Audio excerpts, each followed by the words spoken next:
Hello, what's up ladies and gentlemen? How you doing? It is me, Lasty here. Welcome today to a brand new episode of the FIFA 23 Ultimate Team Road to Glory.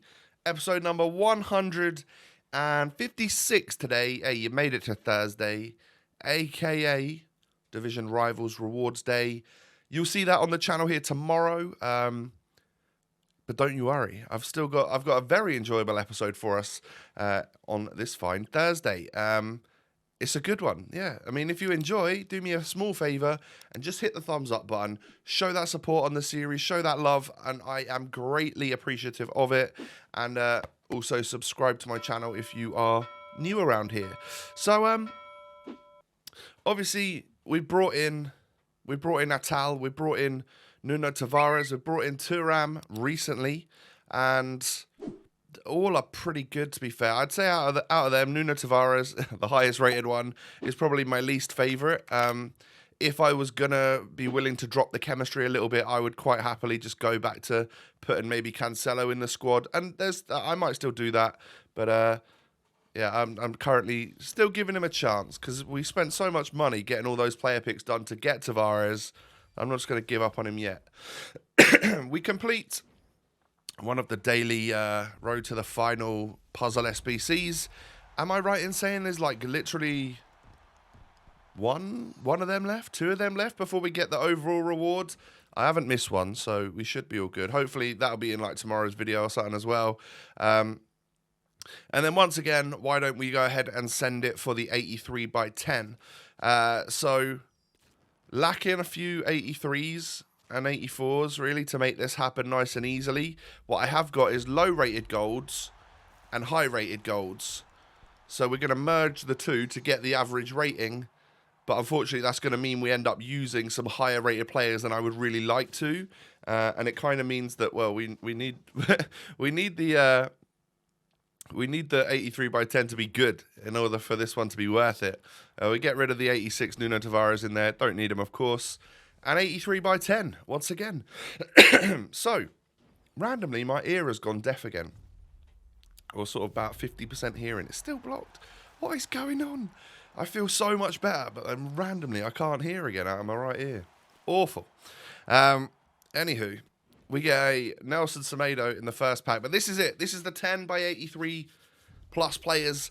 A road to the final. Gold. German Cam Muller from Bayern. I think I've already got him in my club. Is that a dupe on tradeable? It is. Is that one of the worst 83 by 10s you've seen? It certainly is. Yeah, that one wasn't worth it at all. That's trash. That's garbage. That's just awful. Unfortunately, it drops right down to the lower ratings pretty quickly, and there's nothing I could do about that. Sad. But it is what it is. We'll go again tomorrow because I think it repeats once more. Or twice more, maybe? I'm not sure. But we'll try our best to get it done again. But now it's time for FUT Champions Playoffs qualification. I need to, get ready because the Weekend League will be coming up shortly. And we get a, how many minutes was that? 3 FIFA minute, 1-0, rage quit. I mean, that's about as good as you could ask for in game one, isn't it? Like, it can't go much smoother than that. So I was hoping that this was the start of what is going to be probably one of my favourite runs in FUT Champs yet. And I tell you, I came out of the blocks absolutely flying. The game felt really heavy. Now, there's a couple of reasons possibly for this. One, there's just been an update. And actually, everyone that I spoke to, like 2 or 3 of my mates that had played FIFA that day, said it felt really heavy and horrible. I was still getting some like low pings and stuff, so I was expecting it to feel pretty good for me, but it didn't. It felt heavy and just lethargic. And the other reason for that is because I've been playing. I literally just got off of Hogwarts Legacy, which I play on PC, which is like super smooth and loads of frames per second and stuff. And I just wonder whether that game feels like super light and high FPS, and then I've gone to FIFA and it isn't quite the same. I don't know. It just felt like there was more weight to it. But we got used to it, and it's not, it's not like I was playing bad, because we were scoring goals kind of for fun. I've got a little hair in my mouth there, probably off the moustache. But we'll go ahead and it's still there. I can feel it on my tongue. What is going on? I think we got it. Anyway, perhaps I'll have a little sip of coffee, and if it's still there, we can get rid of it. Anyway, 3-1 up in my third game. Now, this was the toughest game so far. He was so good at dribbling, holding the ball, getting that ball to Ginola. I moved my goalkeeper perfectly there. There's no reason why he shouldn't be saving that. That is an issue with the game mechanic itself. But then, I mean, that's just smart from...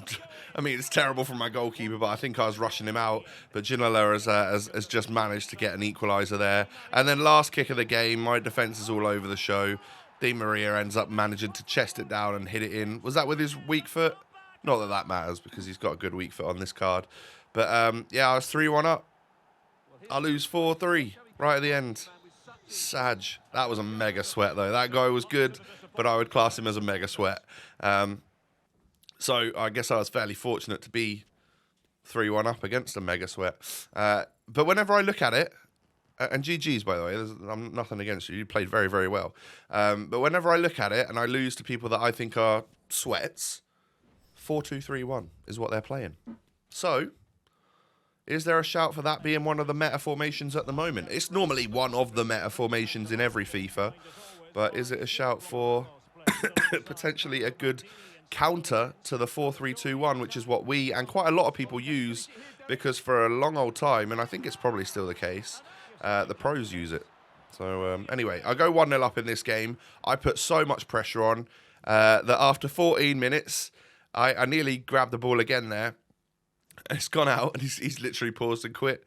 So I don't know, I feel like I've been playing for about 15 real-life minutes, and we're like halfway through our playoffs or something already. It's actually kind of nuts. Well, we're 3-1. 3-1 right now, so we're nearly halfway through. But, yeah, what a fast batch of games this has been, apart from that one where we lost right at the end. Interesting squads that we're coming up against this time. I'm seeing more gold players and not so many like super meta squads. I don't know if they've somehow...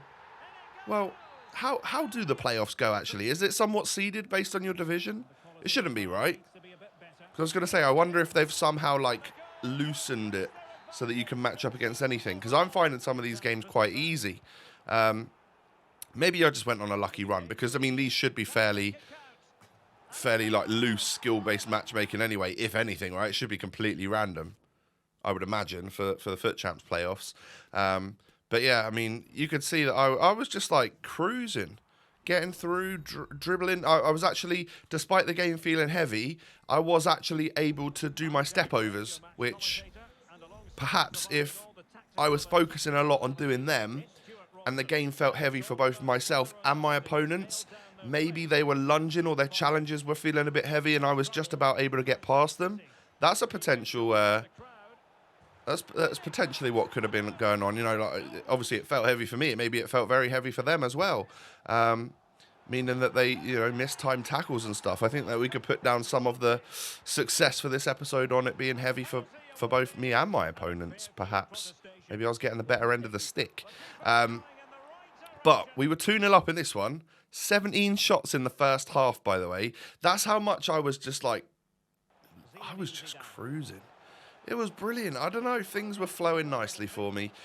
Players were just in the right spot, and I was doing my very best to just be super, super high pressure. I mean, this is a great goal by Bale. A lovely green time power shot.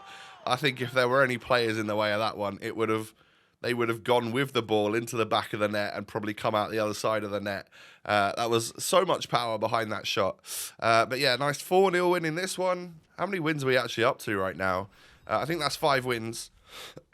So, yeah, 5-1.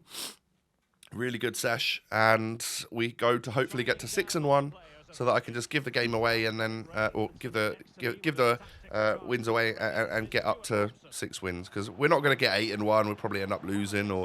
And I think 6 is a decent level for the packs, of course. So a beautiful ball in and a Didier Drogba arriving at the back post. And then, I mean, that's... Well, we end up winning the penalty there, but I wonder if I should have tried to pass it across to Zidane there. Doesn't matter, we end up getting the goal from it. But, yeah, for me, I was just trying to make something happen with Cruyff, and I wonder if the smart play is to obviously just try and sweat the ball across, isn't it? But another one of those Atal crosses ends up somehow in the back of the net. 60-40 possession now. I'm 3-0 up with 40% possession. I've obviously been quite clinical with my shots. But the second half was to be a different story. He brought on Bale. I brought on Bale. He celebrated with his Bale. I celebrated with my Bale. So we restore our 3-goal lead. But then I stupidly give away a penalty, a little bit too aggressive this time from Ramos.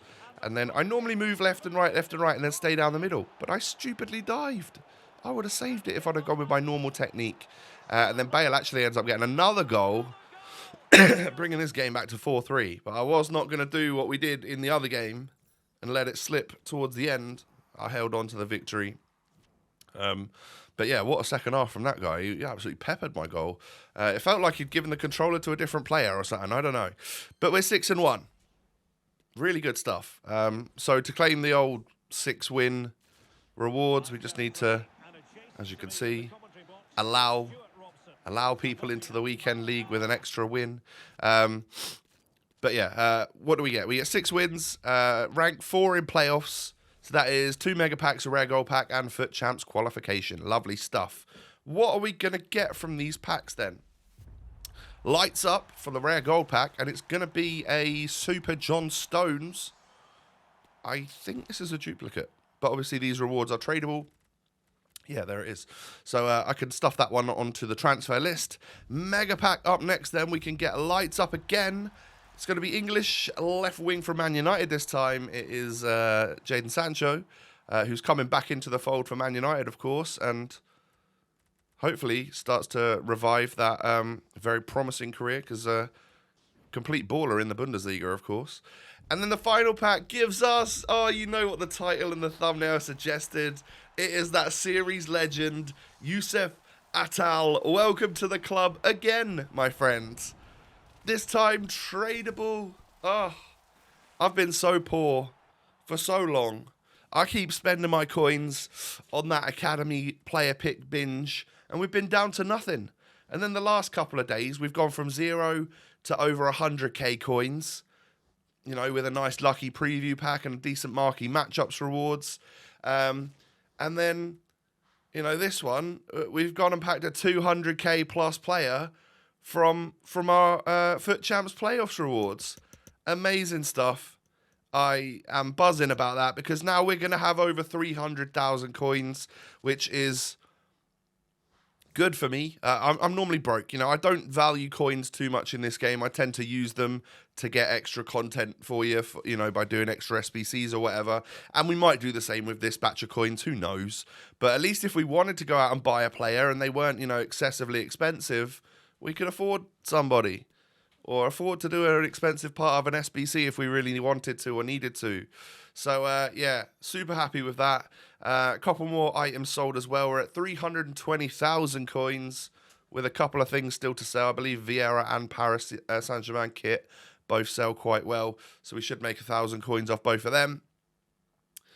But, yeah, in my opinion, huge dub. Massive dub for us today, because we've still got Atal in the club, but we just packed another one, sold him for 210,000, and I'm feeling a little bit rich again. I know 300k is not much to own, but I'm feeling like we've got ability to do stuff again, which is fantastic. Haven't packed a big tradable player in quite a long time, so that's really given the club a boost. And if you have enjoyed this video, do me a small favour, hit the thumbs up button. I'd love to see 2,000 likes. That would be brilliant. And, of course, subscribe to my channel as well if you're new around here. Thank you. You can follow me on social media. I'd love that if you come follow me. Links are down below. TikTok, Twitter, Instagram. I'll see you over there. Hope you all have a wonderful day. I'm going to play COD this afternoon. I'm going to play a bit of Warzone. I'm still downloading the massive update for Season 2 because I haven't actually bothered to play it yet. I'm looking forward to jumping into a few games and hopefully getting some kills and some wins. That'd be nice. I'll see you tomorrow. Peace.